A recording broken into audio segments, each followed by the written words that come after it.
ஐயா வணக்கம். வணக்கங்கம்மா. எப்படி ஐயா இருக்கீங்க? நல்லா இருக்கேங்கம்மா. சூப்பர் ஐயா, சூப்பர். ஆக்சுவலி எல்லாருக்குமே தெரிஞ்ச ஒரு விஷயம் என்ன அப்படின்னா, மிக மிக பழமையான தொன்மையான மொழி எது அப்படின்னு கேட்டா தமிழ்னு குழந்தை கூட கண்ண மூடிக்கிட்ட சொல்லிடுவாங்க. இதுல ஏன் அந்த பழமையான ஒரு விஷயம் சொல்லும் போதே பூரிக்குது அப்படின்னா, அது இப்பவும் நம்ம மனசுல அவ்வளோ ஒரு ஆழமான இடம் பிடிச்சிருக்கு. அதை இப்பவுமே பழமையா பாரம்பரியத்தோட ஒன்றி யார் ஜோதிடம் சொல்றா அப்படின்னு கேட்டா அதுல முதல் ஆளா வர்றது சுபமாரிமுத்து ஐயா அவர்கள் தான். நான் முன்னாடி நிறைய பேட்டிகள்ல உங்ககிட்ட பேசும்போது நீங்க தொடர்ந்து ஒரு விஷயம் சொன்னீங்க. இந்த பழமொழி அப்படின்றது பழமையான ஒரு விஷயம். அது இந்த தலைமுறையோட போயிடக்கூடாது, காலகாலத்துக்கும் இருக்கணும் அப்படின்றதுக்காக நான் 1,00,000 பழமொழிகளை திரட்டி அதை புத்தகமா வெளியிட போறேன்னு சொல்லியிருந்தீங்க. அதை பதிவாகவும் போடணும்னு சொல்லியிருந்தீங்க. அப்பவே எனக்கு ஒரு மாதிரி பூரிப்பா இருந்தது. எப்படி 1,00,000 பழமொழிகளை தேடி எடுக்க முடியும் அப்படின்னு நினைச்சிருந்தேன். கண்டிப்பா நீங்க இந்த பண்ணக்கூடிய ஒரு விஷயம் அப்படின்றது எல்லாருக்கிட்டையும் போய் சேரணும் அப்படின்றதுதான் என்னோட ஆசையும். ஒவ்வொரு பழமொழிகளா பார்க்கலாம். நீங்க கொடுக்கக்கூடிய விளக்கத்துக்காக நானும் காத்துக்கிட்டு இருக்கேன். ஓகேயா, சூப்பர் ஐயா.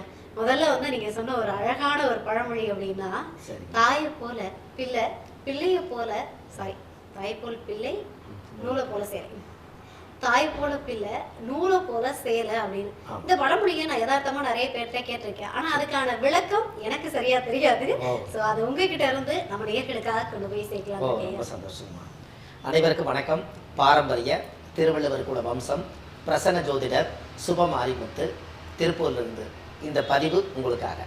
அதாவதுங்கம்மா, நீங்கள் கேட்டது இந்த பழமொழிகள் எல்லாம் அந்த காலத்தில் கிராமங்களையெல்லாம் பார்த்தீங்கன்னா வயசானவங்க எது சொன்னாலும் ஒரு உதாரணம் சொல்லுவாங்க. அந்த பழமொழிகளை சொல்லி மக்களுக்கு புரிய வைப்பாங்க. அப்போது அந்த காலத்தில் முன்னோர்கள் அப்படியெல்லாம் இருந்துச்சு. இன்றைக்கி காலங்கள் போக போக அது எல்லாமே வயசானவங்க எல்லாருமே காலம் ஆயிட்டாங்கன்னா நாளைக்கு இந்த பழமொழிகள் எல்லாம் அழிஞ்சிடக்கூடாது இல்லைங்களா? நாளைக்கு அடுத்த தலைமுறைக்கு இதை சேர்த்து வச்சுட்டு போகணும் இல்லையா? அதுக்காக இந்த ஒரு அற்புதமான இந்த ஆதிகால பழமொழியை எடுத்து மக்களுக்கு முடிஞ்ச அளவுக்கு நம்ம கொண்டு போய் சேர்த்தணும்னு சொல்லி இதை எடுத்திருக்கிறேங்க. இதில் நீங்கள் கேட்டது அற்புதமான கேள்வி. தாயை போல புள்ள, நூலை போல சீலை. இந்த தாயை போல புள்ள, நூலை போல சீலைனா என்ன பொருள் அப்படின்னு கேட்டிங்கன்னா, முதலாய் அம்மாவுக்கு இந்த அம்மா என்ன பண்ணுன்னு கேட்டிங்கன்னா, கஷ்டப்பட்டு பாடுபட்டு இந்த குடும்பத்தவே கட்டி காப்பாற்றக்கூடிய அளவுக்கு அந்த தாய்க்கு அந்த காலத்துல நீதி நியாயமாக தான் வாழ்வாங்க. இந்த நீதி நியாய நேர்மையாக வாழ்ந்தா அன்னைக்கு தாய் எப்படியெல்லாம் கஷ்டப்பட்டு அந்த குடும்பத்தை கட்டி காப்பாற்றி இந்த குழந்தைகளெல்லாம் வளர்த்தி வாழும் பண்ணி அவங்கள படிக்க வச்சு ஆளாக்கி அவங்கள கல்யாணம் முடிச்சு ஒரு நல்ல இடத்துல அவங்க கையில் பிடிச்சு கொடுத்து அவங்க வாழ்க்கையை சந்தோஷமாக பார்க்கணுன்னு அந்த தாய்க்கு எண்ணம் இருக்குமா? அப்படி உண்மையாக கஷ்டப்பட்டு உண்மையாக வாழ்ந்து உண்மையாக அப்படி இருந்தாங்கன்னா அவங்களுக்கு பிறக்கிற குழந்தைகள் அத்தனை பேருமே அந்த தாய் மாதிரியே அந்த புள்ள இன்னொரு வீட்டுக்கு போய் அந்த கட்டி காப்பாற்றுமா. எப்படிங்கம்மா? அவங்க கல்யாணம் பண்ணி கொடுப்பாங்க. ஒரு பொண்ணை பெற்றுட்டாங்க, தாய் நல்லா கண்ணியமாக வாழ்ந்துட்டாங்க, எவ்வளவோ கஷ்டப்பட்டாங்க. அப்போது இன்னொரு வீட்டில் போய் அந்த பொண்ணை கட்டி கொடுத்தா அந்த குடும்பத்தை எப்படி தாய் கட்டி காப்பாற்ற மாதிரி அம்மா மாதிரியே நானும் அந்த ஊரில் இருக்கக்கூடிய அந்த வீட்டில் போய் கட்டி காப்பாற்றி அந்த குடும்பத்தை எல்லாம் இழுத்து போட்டு எல்லா கஷ்ட நஷ்டத்தையும் கண்டுபிடிச்சி அதை எல்லாம் சரி செய்து அந்த வீட்டில் போய் தாய் எப்படி கஷ்டப்பட்டதோ அதை எப்படி கரை சேர்த்தி அந்த ஊரில் இருந்துச்சோ அதே மாதிரி புள்ள போய் அந்த ஊரில் போய் அந்த குடும்பத்தில் கஷ்டப்பட்டு வாழ்ந்து ஒரு நல்ல பேரை சம்பாதிக்குமா. அப்போது தாயை பார்த்தாலே புள்ளை எப்படி பிழைக்குங்கிறத அந்த காலத்தில் அந்த பழமொழியை சொல்லி வச்சுருக்காங்க. அதனால் தாய் எப்படி வாழ்ந்தோ அப்படிதான்.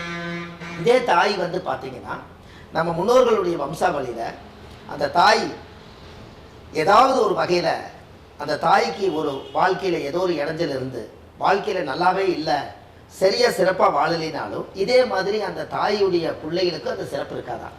அப்போ தாய் நல்லபடியாக கண்ணியமாக வாழ்ந்து நாம் எந்த வீட்டில் கட்டி கொடுத்தோமோ அந்த வீட்டுடைய பெருமையை காப்பாற்றி வச்சால் அதுக்கு பிறக்கிற குழந்தையும் இன்னொரு வீட்டில் போய் கட்டி காப்பாற்றி வாழுவான். அதை தாயை போல புள்ள. இந்த நூலை போல சீலைன்னு என்னென்னு கேட்டிங்கன்னா, அந்த காலத்தில் நெசவு நெய்வாங்க. இந்த நூல் தறி இருக்குது இல்லைங்களா?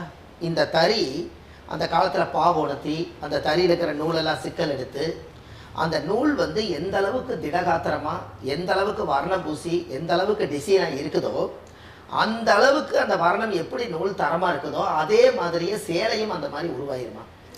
என்னங்கம்மா அந்த சேலை வந்து உருவாயிருமா, நூலை பார்த்து தான் சேலை உருவாகுமா. அதனால அந்த காலத்துல நூலு தான் கெட்டியாகி தடுக்கு பின்னுறது எப்படி பின்னுறாங்க, ஒரு ஓலையா சேர்த்து ஒரு தடுக்கா மாறுதுலங்க. அதே மாதிரி அந்த காலத்துல இந்த ஒரு நூலா நெருக்கி நெருக்கி நெருக்கி அப்படியே டிசைன் போட்டு அந்த பார்டர் போட்டு அந்த கரையெல்லாம் வச்சு கடைசியா 8 மடிப்பு சேலைங்கிற மாதிரி அந்த 8 மடிப்பு சேலையை மடிச்சு ஒரு பெண்ணுக்கு கட்டி விடும் போது அந்த சேலை நல்லா இருக்குதுன்னு சொல்லுவாங்களாம். அந்த சேலை நல்லா இருக்கிறதுக்கு நூலு நல்லா இருந்தால் தான் சேலை நல்லா இருக்குமா. அதான் தாயை போல புள்ள நூலை போல சீலை. அந்த காலத்தில் ஆதிகால பழமொழி இப்படி சொல்லி வச்சுருக்காங்க. இதைத்தான் அந்த காலத்தில் மக்களுக்கு இது நல்லபடியாக அடுத்த தலைமுறைக்கு இந்த சொற்பொழிவு இந்த ஒரு மொழிகள் எல்லாம் அழியக்கூடாதுங்கிறதுக்காக அடுத்தடுத்த தலைமுறை நல்லா இருக்கணுங்கிறதுக்காக வாழ்வது ஒரு முறை வாழ்த்தட்டும் தலைமுறை. சுப மாரிமுத்து. நன்றி. அற்புதமான விளக்கம் ஐயா. அதாவது ஏதோ தாயை போல பிள்ளை இருக்கணும் அப்படின்னு சொல்றாங்கன்னு தான் நான் நினைச்சிட்டு இருந்தேன். பட் அதுக்கு ஒரு இவ்வளவு ஒரு தெளிவான விளக்கத்தையும் அழகான விளக்கத்தையும் கொடுத்துருக்கீங்க. இது வரைக்கும் எப்படி இருந்தாங்கன்னு தெரியல. இனிமே இருக்கக்கூடிய பெண் பிள்ளைகள் அப்படின்னா தாயை பார்த்து பெண் பிள்ளைகளா இருக்கட்டும் ஆண் பிள்ளைகளா இருக்கட்டும் தாயை பார்த்து வளருவாங்க அப்படின்னு நம்புறேன். ரொம்ப அருமையான விளக்கம் ஐயா. சரிம்மா, ரொம்ப நன்றிம்மா. வணக்கம்.